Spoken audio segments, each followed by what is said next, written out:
On Christmas Eve, a woman rejected for not being able to have children wandered alone through a festive city. When there was no hope left, an unexpected gesture from a child and her widowed father changed everything. On that cold night, a new family was born, united not by blood but by compassion, healing and love. If this story interested you, don't forget to subscribe to our channel and tell us what city you are watching us from. We continue. I promise this will be the best story you will hear in your life. Megan Hayes never imagined her life could fall apart in a matter of days. At 32, an architect with a promising career, engaged to Ryan for 7 years, she believed she had finally found her place in the world. The apartment they shared in Williamsburg was small but cozy. The walls were decorated with photos of the two of them on trips, at barbecues with friends, in moments of happiness that seemed eternal. The plan was simple and perfect. Get married the following summer in an intimate ceremony on the beach and start trying for kids right after. It was everything Megan had ever dreamed of. But life has a cruel way of reminding us that not everything is under our control. It all started with those abdominal pains that kept coming back. At first, Megan ignored them. Then, as the symptoms intensified, she scheduled an appointment with her gynecologist. Tests, more tests, an ultrasound, an MRI. With each result, the doctor's expression grew more serious, more concerned, until the diagnosis came: a rare and irreversible uterine condition. The technical terms sounded distant, as if they weren't meant for her, but the conclusion was clear and devastating. Megan could not get pregnant, ever. The floor disappeared from under her feet in that doctor's office. The doctor talked about alternatives, about adoption, about surrogacy, but Megan could barely hear her. She thought of Ryan, of how much he loved kids, of how his eyes would light up when they passed a toy store and he'd say, always smiling, that one day they'd take their own child there. How could she tell him? How could she destroy that dream that was also hers? That night, sitting on the couch in their apartment, Megan waited for Ryan to get home from work. Her hands trembled. Her heart pounded erratically. When he walked in, still in his suit and tie, smelling of coffee and paperwork, she couldn't wait. The words came out in a confused jumble of tears and medical explanations. Ryan sat down next to her, pale. He was silent for long minutes. When he finally spoke, it was to say that he was there, that he loved her, that they would find a way. Adoption was a beautiful possibility, he said. It didn't matter. What mattered was that they were together. Megan wanted to believe him. Desperately, she wanted to believe him. But the following days revealed a bitter truth. Ryan changed. He became distant, quiet, irritated by little things. He left early, came home late. When he was home, he spent hours on his phone or locked in his home office. Megan tried to talk, but he would change the subject. Ryan's mother, Irene, started calling more often. During one of those calls, which Megan answered by accident, she heard her mother-in-law's voice telling her son that he was young, that he had the right to have his own children, his own flesh and blood, that he didn't need to sacrifice himself. The words cut like blades. Megan confronted Ryan that same night. He denied that his mother had any influence over him, but his averted gaze told a different story. The argument escalated. He said he needed time to think, to process. She begged him not to leave her, but deep down Megan already knew. She could already feel that she had lost him. 2 days before Christmas, Ryan came home earlier than usual. Megan was in the kitchen, trying to make dinner, pretending everything was normal. He walked in, grabbed a duffel bag from the closet and started throwing clothes into it. Megan's heart hammered against her ribs. She asked what he was doing. Ryan didn't look at her. He said with a coldness Megan had never seen in him that he couldn't go on, that he had thought a lot about it, but he couldn't give up on the dream of having biological children, that she was amazing, but he needed to move on. Megan felt the world spin. She begged, she screamed, she cried. She reminded him of their 7 years together, of the promises, of the plans. But Ryan had already made his decision. He finished. Packing his bag, picked up his spare key from the table and walked out the door, without a hug, without an apology. Just the sound of the door closing, taking with it all the dreams Megan had ever built. She stood frozen in the middle of the living room, in shock, unable to move, unable to think, just feeling a deep crushing pain in her chest, as if something inside her had shattered into irreparable pieces. That night, Megan didn't sleep. She sat on the couch, staring at the walls, the photos, the objects that told their story. In the morning, as the sun began to rise, she knew she couldn't stay there. Not in that apartment that was now a cemetery of memories. She packed a bag with the essentials, took what was left of her savings, and left. She didn't have the courage to call her family. She didn't know how to explain, how to tell her mother, who dreamed of grandchildren, that she had been left because she was incapable of giving birth. How to face the pity, the sadness, the attempts at comfort that would only make her feel even more broken. With the money she had, Megan managed to pay for 3 nights in a cheap hotel in Midtown Manhattan. The room was tiny, with a single bed pushed against the wall, an old wardrobe, and a windowless bathroom. The wallpaper was peeling, and the smell of mildew permeated everything. But Megan barely noticed. She spent her days lying down, staring at the ceiling, reliving every moment of the breakup, every word from Ryan, every silence that had already signaled the end. Her phone rang non-stop. It was Ryan's mother. Irene sent texts saying Megan should accept that she wasn't the right woman for her. Son, that it was for the best, that Ryan deserved to have a real family. Each message was a stab to the heart. Megan blocked the number, but the words had already lodged themselves in her mind, echoing endlessly. It was Christmas Eve. Outside, the city was preparing to celebrate. The streets were adorned with colorful lights, wreaths, and illuminated trees. Families strolled along the sidewalks, carrying shopping bags, laughing, holding each other close. Stores played Christmas carols, and the festive spirit seemed to be everywhere. Everywhere except inside Megan. She left the hotel in the late afternoon with no destination, no purpose. She just walked. The streets were crowded. Megan watched the decorated store windows, the excited children running around, the couples holding hands. Every scene was a reminder of what she had lost, of what she would never have. She felt completely invisible, as if the entire world was celebrating something she was no longer a part of. She walked for hours. Her legs ached, but she couldn't stop. Stopping meant thinking, and thinking was unbearable. When she finally felt she couldn't go on, she found herself in Bryant Park. It was one of those classic city parks, with wooden benches, large trees, and elaborate Christmas decorations. A large nativity scene was set up in the center, surrounded by twinkling lights, and a few families were taking pictures around it. Megan sat on a secluded bench, away from the lights, away from the people.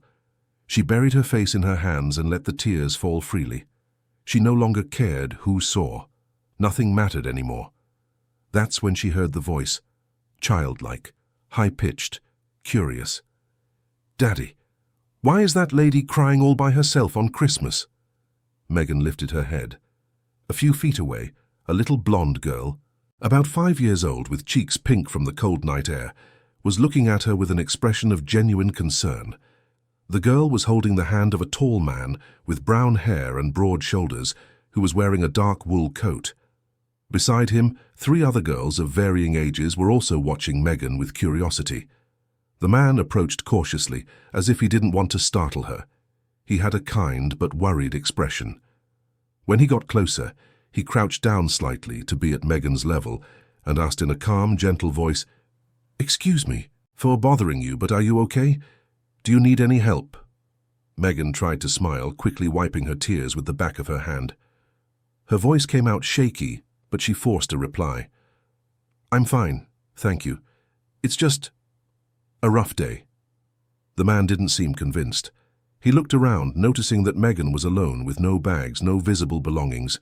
He glanced at the girls beside him, who continued to watch Megan with that typical childhood curiosity, and then turned his attention back to her. "I know we're just meeting, but no one should spend Christmas alone. Especially not like this." He hesitated for a moment, as if weighing his words. "My name is Ethan. These are my daughters, Sophia, Lily, and the twins, Julia and Helen. We were on our way home and, well, I know this might sound strange, but if you don't have anywhere to go tonight, you'd be welcome at our house.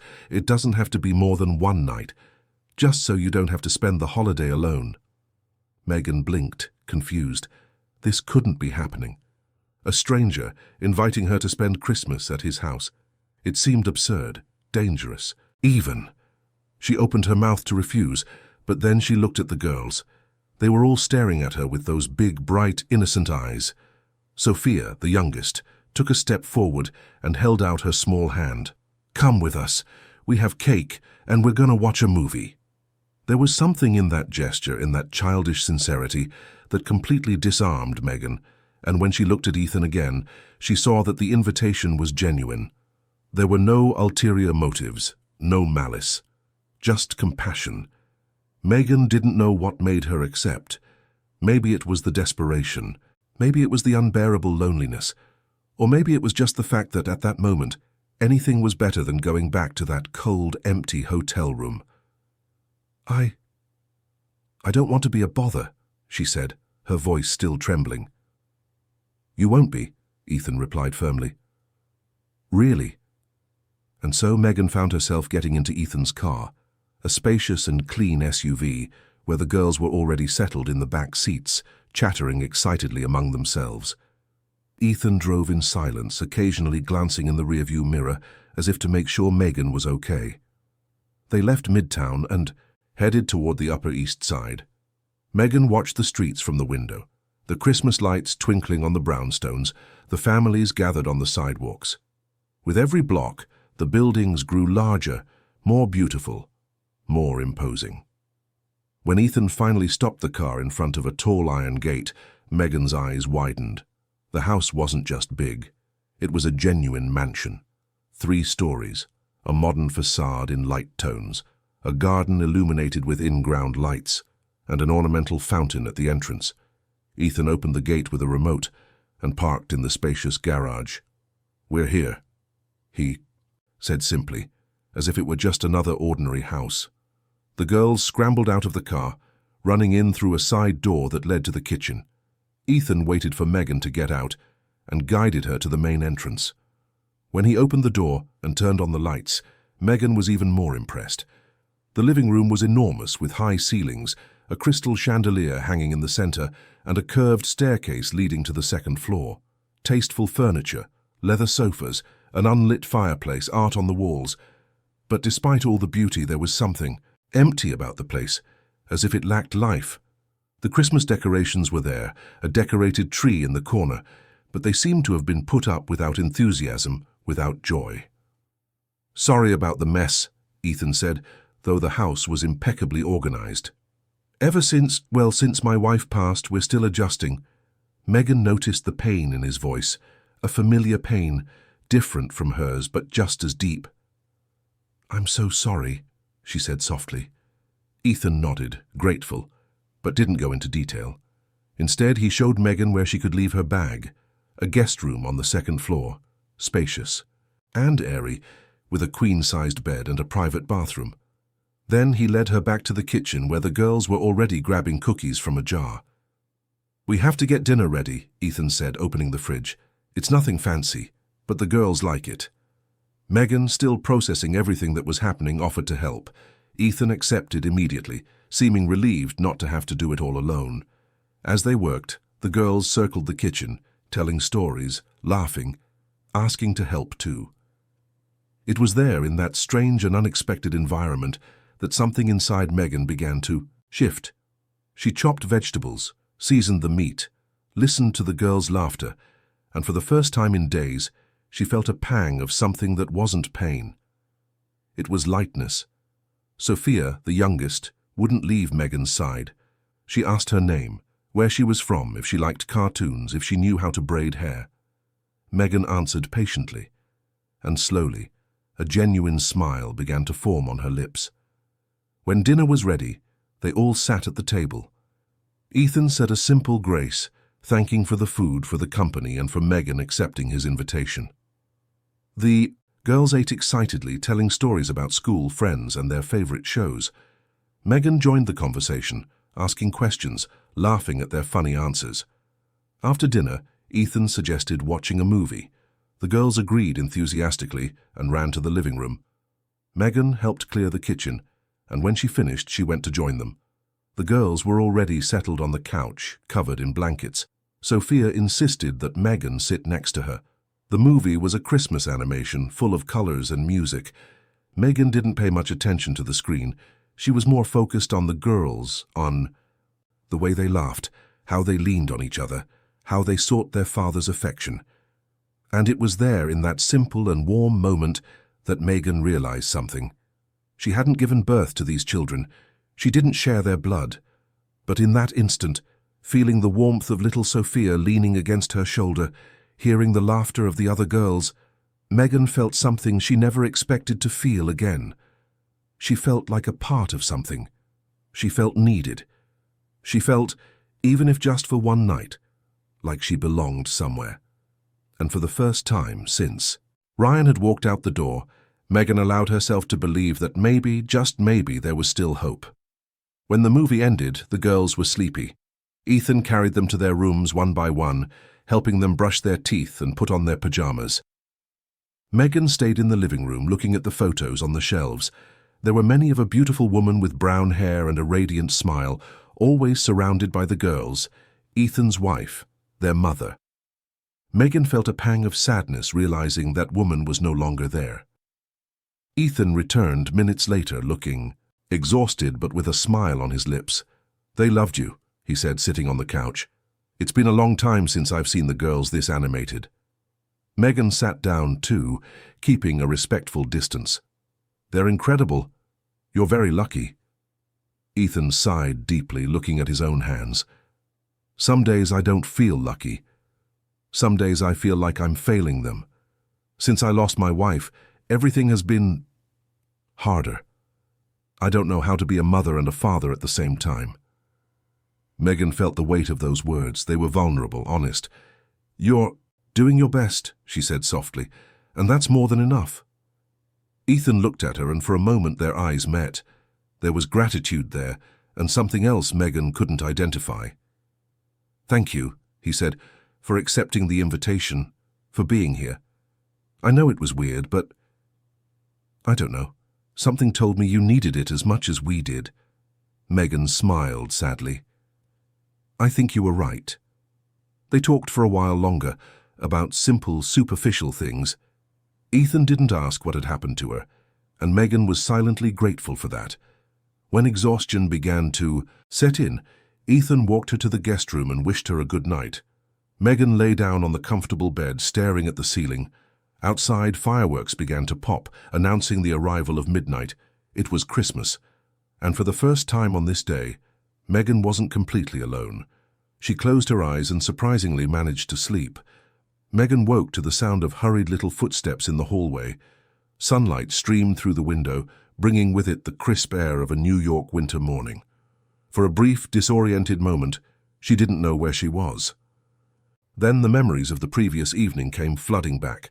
Ryan, the breakup, the hotel, the park, Ethan and the girls. It all seemed surreal, like a dream. But it wasn't. She was here, in this enormous, quiet house, a guest of people she barely knew. She got up slowly, putting on the same clothes from the day before, and carefully opened the bedroom door. The hallway was empty, but she could hear voices coming from downstairs. She walked down the stairs hesitantly, still wondering if she should have stayed or if she should have thanked them and left. In the middle of the night. When she reached the kitchen, she found Ethan trying to make breakfast, while the four girls circled around him, each making a different request. Sophia wanted pancakes. Lily was asking for yogurt with granola. The twins, Julia and Helen, were fighting over the last jar of jam. Ethan looked exhausted, trying and failing to please them all at once. "Good morning," Megan said from the doorway, feeling like an intruder. All heads turned at once. Sophia was the first to run to her, hugging her legs with enthusiasm. "Good morning, Megan. Are you having breakfast with us?" Ethan let out a sigh of relief when he saw her. "Good morning. I hope you slept well. Sorry about the chaos in here." Megan smiled, warmed by the girls' cheerful reception. Without thinking too much, she walked into the kitchen and started to help.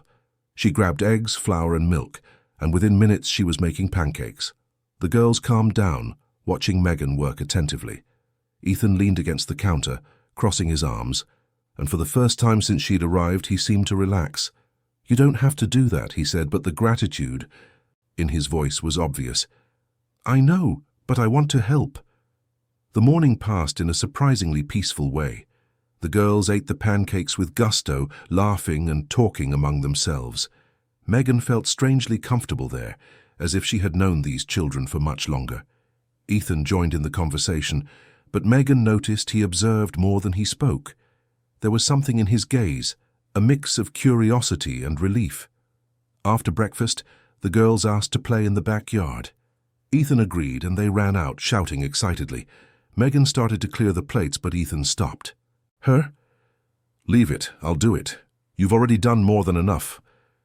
"It was nothing," Megan said, but she complied, sitting at the table while Ethan did the dishes.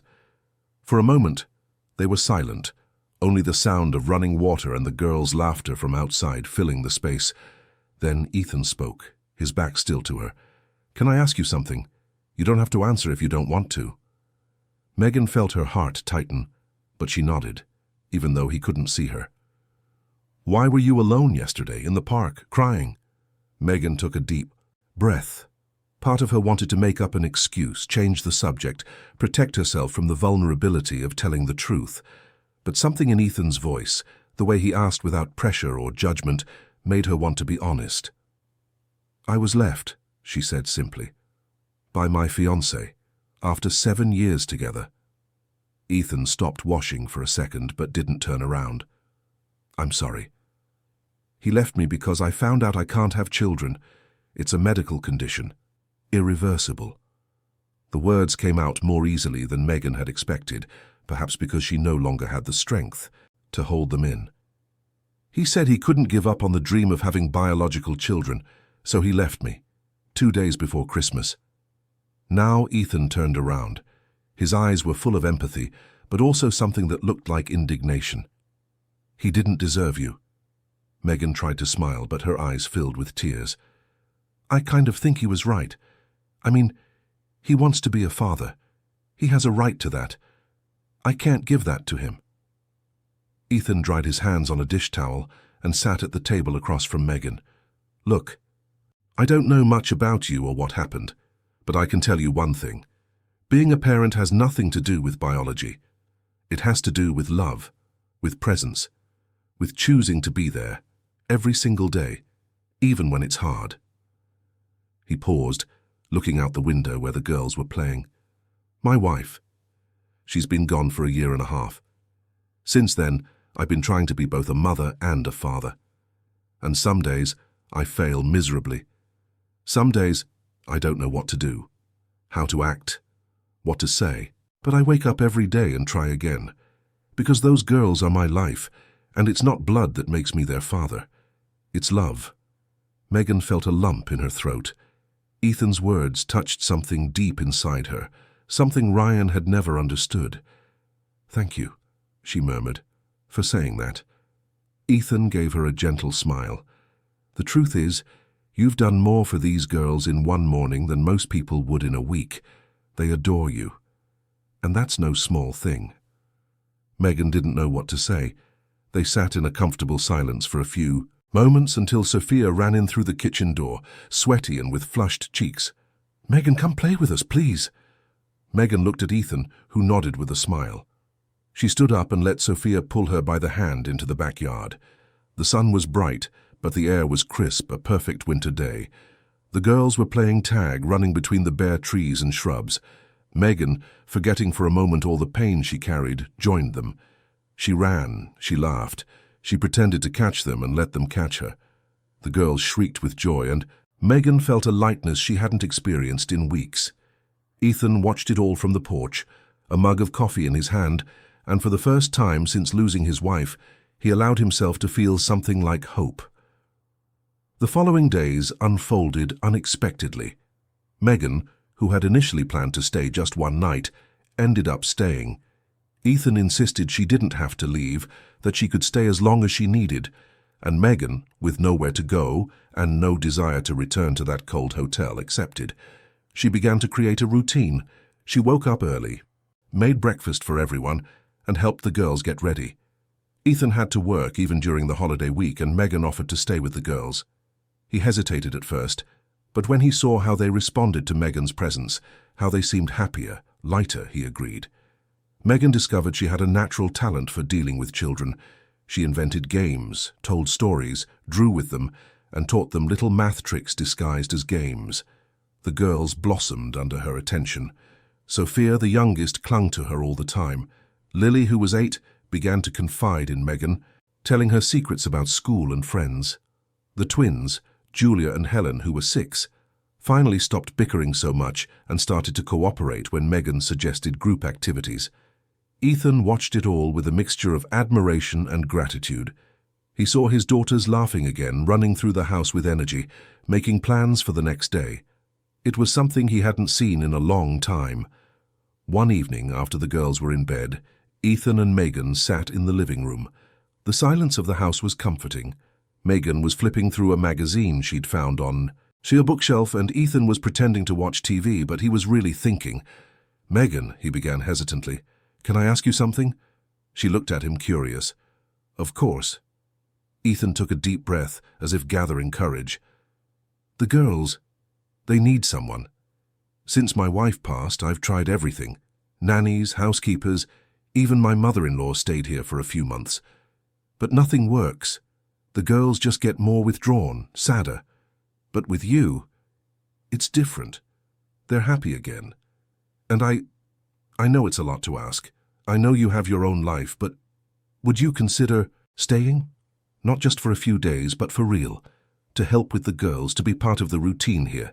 I'd pay you, of course, like a job, but..." Megan was silent, processing. Part of her wanted to refuse. It was all too fast, too strange. But another part, the part that felt a genuine connection with these children, that saw herself reflected in their eyes, wanted to accept. "I don't need to be paid," she said finally. "But I can stay. For now. Until I figure out what I'm going to do with my life." Ethan sighed, in relief. "Thank you, seriously. You have no idea how much this means." Megan smiled, but inside she still had doubts. What if she got too attached? What if the girls got attached to her, and then she had to leave? But those worries seemed too distant. For now, all that mattered was that she had a place to stay, and for the first time in a long time, she felt useful. Days turned into weeks.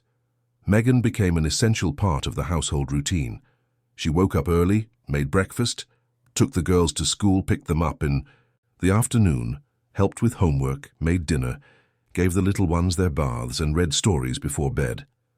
It was exhausting, but fulfilling, and with each passing day, Megan felt she was reconnecting with a version of herself she had forgotten, a version that had purpose.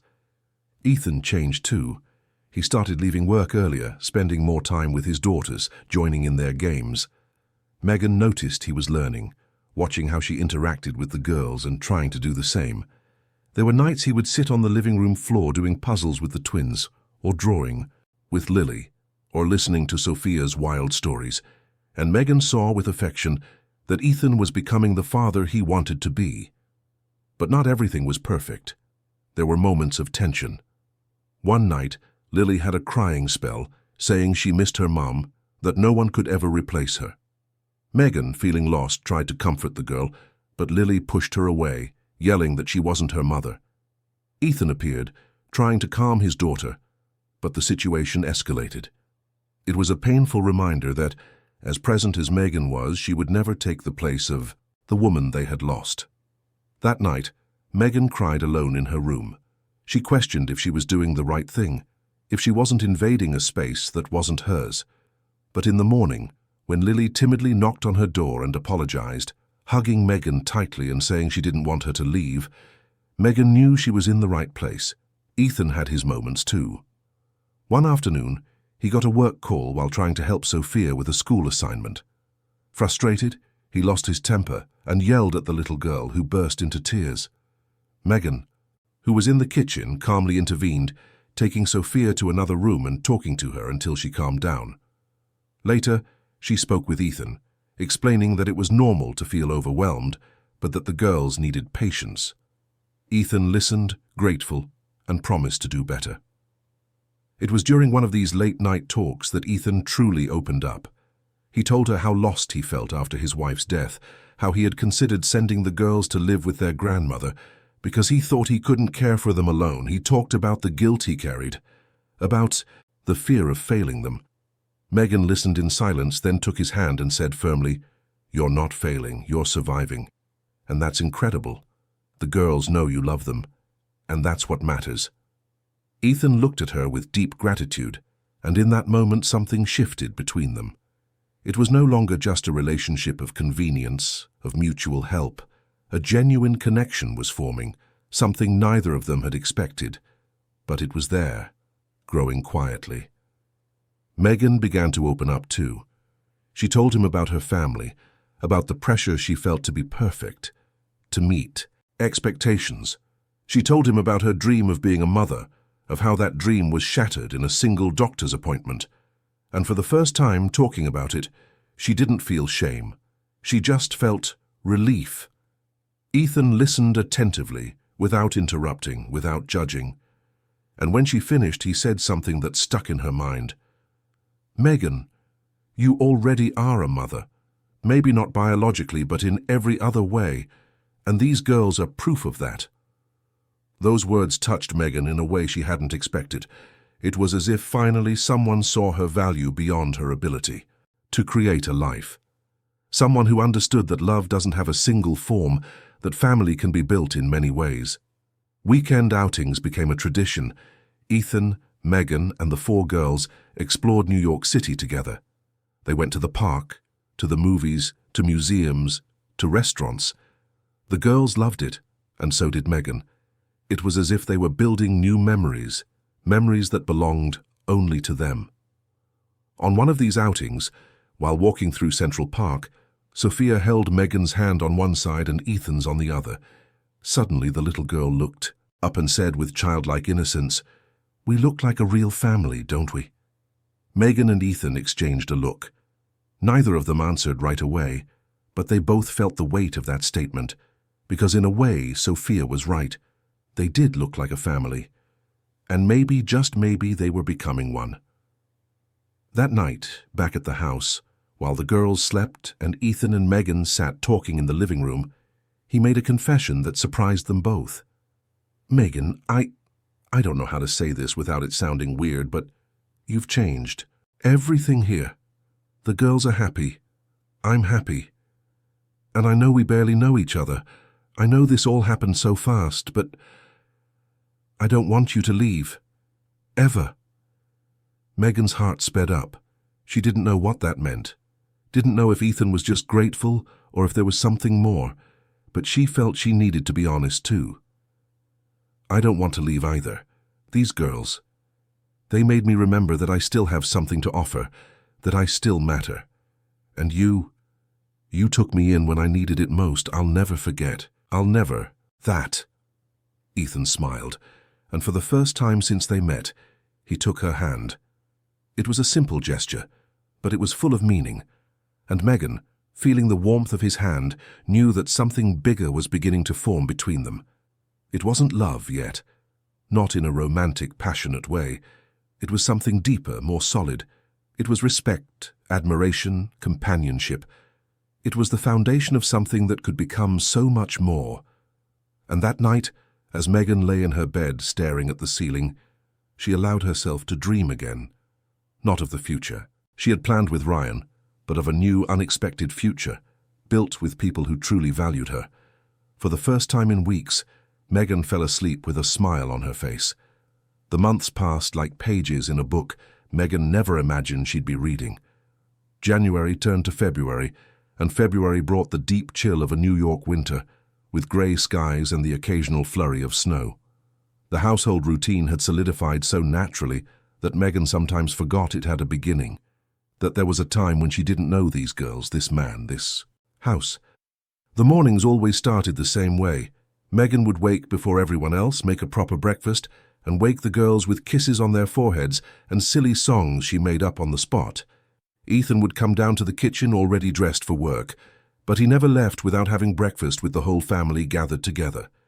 It was in these moments, with the girls recounting crazy dreams and making plans for the day, that Megan felt she had finally found her place in the world. But life, as always, has a way of reminding you that nothing is permanent. It was on a rainy February afternoon that Megan's phone rang. She was in the living room helping Lily with a science project, while the twins watched cartoons on the couch and Sophia drew on the floor. Ethan wasn't home from the office yet. When Megan saw the name on the screen, her heart went cold. Ryan. It had been over 2 months since she'd heard from him. She had blocked Irene's number, deleted their photos from social media, and tried in every way possible to forget that chapter of her life had ever existed. And now, there was his name flashing on her phone screen. Megan hesitated. Part of her wanted to answer, to hear what he had to say. Another part, the part that had rebuilt itself in these past months, wanted to ignore it and move on. But curiosity, or perhaps the need for final closure, made her pick up. "Hello? Megan?" Ryan's voice sounded strange, distant, like it belonged to another life. I need to talk to you." Megan got up from the table and went into the kitchen, closing the door behind her for privacy. "What do you want, Ryan?" There was a long pause on the other end of the line. She almost hung up, but then he spoke. "I made a mistake, a huge mistake. I shouldn't have ended things with you like that. I shouldn't have left you alone. Megan, I'm so sorry." Megan felt a wave of conflicting emotions: anger, hurt, confusion. But surprisingly, no desire to go back. "Why are you calling now, Ryan? After 2 months?" "Because I realized I was an idiot. My mom, she was in my head, telling me I had to have biological kids, that it was my duty, that you weren't the right woman for me, but she was wrong, and I was weak for listening to her. Megan, can we meet, talk, try again?" Megan closed her eyes, taking a deep breath. 2 months ago, those words would have been everything she wanted to hear. They would have been the salvation she had begged for. But now, standing in this kitchen, with the sound of the girls laughing in the next room, Megan knew they were no longer enough. "Ryan, you left me when I needed you most. You made me feel worthless because I couldn't give. You children. And you know what I've discovered in these 2 months? That you were wrong, that I have value, that I'm capable of loving and being loved, of caring and being cared for. Not by you, but by people who actually value me. Megan, please." "No." Her voice came out firm, resolute. "I don't want to go back. I don't want to try again. I've moved on, Ryan, and you should do the same." She hung up before he could reply. Her hands were shaking, but not from fear or sadness. It was adrenaline, it was liberation. For the first time since the breakup, Megan felt she had truly closed that chapter. Ryan no longer had any power over her. When she returned to the living room, Lily looked at her with concern. "Is everything okay, Megan?" Megan smiled, a genuine smile. "It is, sweetie. Everything is okay." That night, when Ethan got home, Megan told him about the call. He listened in silence, sitting beside her on the couch after the girls had gone to bed. When she finished, Ethan took her hand, lacing his fingers through hers. "You were very brave." "I didn't feel brave. I felt free." Ethan smiled, and there was something in his eyes that Megan couldn't quite decipher. Something intense, profound. "Megan, can I tell you something? Since you came here, everything has changed. Not just for the girls, but for me too. I was lost, sinking, trying to be strong but failing miserably. And you showed me that it's possible to start over, that it's possible to be happy again." Megan's heart sped up. There was something in the way Ethan spoke, in the way he looked at her, that made her feel vulnerable and safe at the same time. "Ethan, I know it's soon. I know we barely know each other, even though it feels like a lifetime. But I have to be honest with you. I'm falling in love with you, Megan. And it's not because you take care of my daughters. It's not because you're filling a void. It's because you're incredible. Strong, kind, funny, dedicated, and I can't imagine my life without you in it anymore." Megan was speechless. The tears started to fall before she could stop them. They weren't tears of sadness, but of an emotion so intense she didn't know how to process. Me too," she whispered. "I'm falling in love with you too." Ethan leaned in slowly, giving her time to pull back if she wanted, but she didn't. When their lips met, it was as if everything around them disappeared. It was a gentle kiss, full of promises, of new beginnings, of hope. When they parted, Ethan rested his forehead against hers, smiling. "We'll take it slow, okay?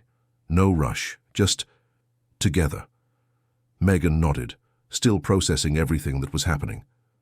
Together. The following days were different.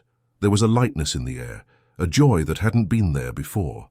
Ethan began to show affection more openly, holding Megan's hand while they watched TV, stealing quick kisses in the kitchen when the girls weren't looking, sending sweet texts during the day.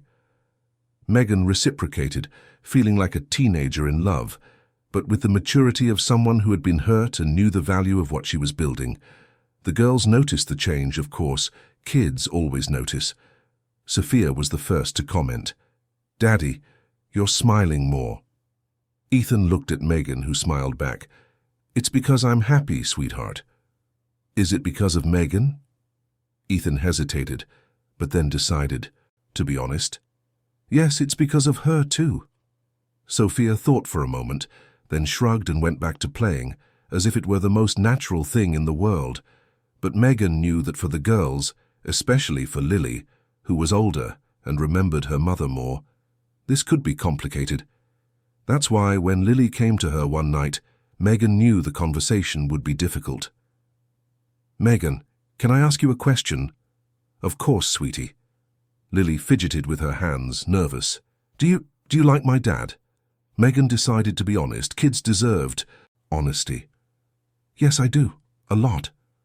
Lily was quiet for a moment, processing. "And he likes you?" "Yes." "Are you going to be our mum?" Megan felt a lump in her throat. That question carried so much weight, so much fear, so much hope. "Lily, I will never try to replace your mom. She was an incredible woman, and I know how much you love her and miss her. But I can be someone who loves you too, in a different but real way, if you'll let me." Lily looked at Megan, her eyes welling up with tears. "I'm scared." "I'll forget her." Megan hugged the girl tightly. "You will never forget your mum, sweetie. She will always be in your heart, and no one ever will take that away from you. But having more love in your life doesn't take away from the love you feel for her. It just makes your heart bigger." Lily cried on Megan's shoulder, and Megan cried too, holding that little girl as if she were her own. And in that moment she knew that no matter what happened, she would fight to protect these children, to love them, to be present for them. But it wasn't all smooth sailing. Life has a way of testing our resolve just when we think we're finally safe. The storm hit in March, literally. New York was battered by one of the biggest thunderstorms of the year. Thunder echoed through the city, and the rain fell so hard it felt like the sky was collapsing. The power went out in the entire neighborhood, and the house was plunged into darkness. The girls, terrified, started to cry. Sophia was screaming, the twins were clinging to each other, and even Lily, who was normally brave, was pale with fear. Ethan tried to calm them, but he was tense himself, worried about potential flooding and the deafening roar of the thunder. It was Megan who took action. Calmly and decisively, she found flashlights, candles, sheets, and pillows. She gathered all the girls in the living room and started building a makeshift fort with the sheets, creating a cozy, safe space. She lit candles around them, but in safe places, away from the children. She grabbed warm blankets and handed them out. "You know what we're going to do," Megan said in a cheerful voice despite the storm raging outside. "We're going to go camping, right here in the living room, and I'm going to tell adventure stories until everyone falls asleep." Slowly, the girls began to calm down. Ethan watched, amazed. Megan began to tell a story about a brave princess who wasn't afraid of storms, who fought dragons and saved entire kingdoms. The girls listened, fascinated, and gradually fear gave way to curiosity, to imagination. When the story ended, Sophia was already asleep, nestled in Megan's lap. The twins settled onto the pillows, and Lily, though still awake, seemed more relaxed. Ethan sat down next to Megan, watching his daughters. "Thank you," he whispered. "I didn't know what to do, but you always do." Megan smiled, tired but happy. "It's not about knowing, it's about being present and turning fear into something magical." That night, they all slept together in the living room, huddled on pillows and blankets while the storm continued outside. But inside the house there was warmth, safety, and love. When morning came, the power was back on, and the storm had passed. The girls woke up excited, talking about their adventure the night before, about how brave they were, about how much fun it was to camp in the living room. Ethan looked at Megan and knew with absolute certainty that she wasn't just a guest, not just someone who helped out. She was part of the family. She was essential. And it was on that day, as they cleaned up the house together, laughing at their daughter's antics, that Ethan decided it was time to take the next step. Not marriage, not yet, but a commitment, a promise that no matter what happened, they would be together. That night, after the girls were asleep, Ethan called Megan out to the garden. The stars were shining in the clear sky, and the air was fresh after the storm. He took her hands, looking deep into her eyes. "Megan, I know we started in this unconventional way. I know this all happened way too fast. But I also know that since the day I met you, my life has changed for the better. You're not just important to me, you're essential, and I want you to know that no matter what the future holds, I'm here, with you, for you." Megan felt the tears fall again, but this time they were tears of pure happiness. "Ethan, I never imagined I could be happy again after everything that happened. But you and the girls, you showed me that life can surprise you, that love can come from where you least expect it. And I'm here too, for good." They kissed under the starry sky, sealing a promise that went beyond words. It was a commitment to the future, to the family they were building together. But Megan knew there were still challenges ahead. Ethan's family, whom she still didn't know well, a society that judged relationships that didn't follow a traditional path, and her own fears of not being enough. But in that moment, with Ethan by her side and the girls sleeping safely inside, Megan allowed herself to believe that, together, they could overcome anything. And with that certainty, she fell asleep that night, dreaming of a future full of possibilities. 6 months later, the house woke up to an unmistakable smell, freshly baked blueberry muffins coming out of the oven. Megan had been in the kitchen since dawn, preparing a special Sunday breakfast. The sun streamed through the windows, illuminating every corner of the space that had become her true home. There were no more doubts, no more hesitations. This was her house, this was her family. The sound of hurried footsteps on the stairs announced the girls' arrival. Sophia was the first to appear, still in her pajamas, her hair a mess, and that smile that could melt any heart. She ran to Megan and threw herself into her arms, asking to be picked up as she did every morning. "Good morning, my princess," Megan said, kissing the top of the girl's head. "Good morning, Mom." Megan froze for an instant. It was the first time Sophia had called her that. Mom. The word echoed in her heart like a bell, bringing with it a wave of emotion so intense she had to blink several times to hold back tears. "Hey," Sophia said, noticing her reaction. "You okay?" Megan smiled, hugging the little girl even tighter. "Everything's perfect, my love, everything is perfect." The other girls arrived soon after. Lily, now 9, more mature and confident, helped set the table. The twins, Julia and Helen, playfully argued over who would sit next to Megan. Ethan was the last one down, still sleepy, but with a smile on his face as he saw his whole family gathered. He walked over to Megan and kissed her on the forehead, a gesture that had become part of their morning routine. "Good morning, love." "Good morning." They sat down at the table together, and for the first time in months, Megan paused to truly take in the scene. The girls chatted excitedly about their plans for the day.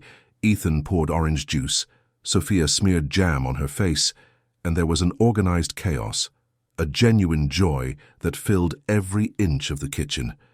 Megan thought about how drastically her life had changed in less than a year. If someone had told her on that Christmas Eve when she was sitting alone in a park, crying and hopeless, that she would be here, surrounded by love, being called Mom, she would have never believed it. But there she was. And it was real. After breakfast, the girls asked to go to the park. Ethan suggested they all go together, and Megan agreed. They got ready, and within minutes they were in the car, on their way to Central Park. The ride was noisy as always, with the girls singing songs in the back seat and Ethan and Megan exchanging knowing glances. At the park, while the girls ran across the great lawn, Ethan and Megan sat on a bench watching. There were other couples and families around, but Megan only had eyes for her girls, for her family. "You're quiet," Ethan commented, taking her hand. Megan smiled. "Just remembering how it all started.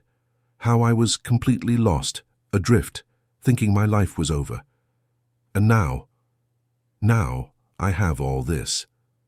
Ethan squeezed her hand affectionately. "You know it wasn't you who needed us, right? We needed you. I needed you. The girls were shutting down. I was drowning. And then you showed up, like a miracle." Megan turned to him, her eyes shining. "I never felt like a miracle. I always felt broken. Not enough. But here, with you all, I learned that being a mother has nothing to do with giving birth. It has to do with loving, with being present, with choosing every single day to be the best version of myself for these kids." Ethan pulled Megan closer, and they sat there, holding each other, watching the girls play. Sophia chased a butterfly. The twins competed to see who could swing higher, and Lily drew something on the ground with a stick. It was a simple scene, but it was filled with meaning. When they got home, it was late afternoon. The girls were tired but happy. Ethan suggested they order pizza for dinner, and they all agreed enthusiastically. While they waited for the delivery, Megan helped the girls take their baths and get into their pajamas. It was the same routine as always, but Megan never tired of it. Every bath given, every story told, every goodnight kiss was a small confirmation that she was exactly where she was supposed to be. After the girls were asleep, Ethan and Megan settled onto the living room couch. There was something in the air, an anticipation, as if they both knew they needed to have an important conversation. Ethan was the first to speak. "Megan, there's something I've wanted to ask you for a few weeks, but I could never find the right moment. And I think now's the time." Megan's heart sped up, but she remained calm. "You can ask." Ethan took a deep breath, and then, completely unexpectedly, he knelt in front of her. Megan's eyes widened, her hands instinctively flying to her mouth. "Ethan, what are you doing?" He smiled, nervous but determined. "Megan Hayes, since the day I met you, my life has changed. You brought light into this house, love to my daughters, and hope to me. You showed me that it's possible to start over, that it's possible to be happy again, and I can't imagine a single day without you. So I'm asking you, will you marry me? Not because I need someone to take care of the girls, not because you're filling a void, but because I love you truly with everything that I am, and I want to spend the rest of my life by your side, building a family that's already ours, but now officially. Will you?" Megan couldn't hold back the tears. They fell freely, wetting her face. But she was smiling like she had never smiled before. "Yes," she said, her voice choked with emotion. "Yes, I'll marry you. 1,000 times, yes."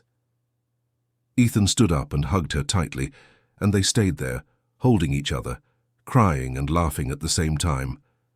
When they finally separated, Ethan placed a simple but beautiful ring on Megan's finger. It wasn't flashy, but it was perfect. It was real. "The girls already know," Ethan confessed, laughing. "I asked for their permission first, and they all said you're already our mom, so we just had to make it official." Megan laughed too, imagining Ethan having that conversation with the 4 girls. "They're incredible." "They are, and you're incredible, and we're going to be a real family, official, complete." That night it took Megan a long time to fall asleep. She lay in bed, looking at the ring on her finger, thinking about everything that had happened.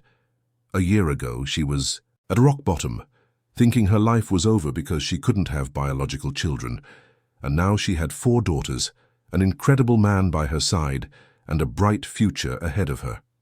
Life had a strange way of surprising you, of taking something from you only to give you something even greater, even more meaningful.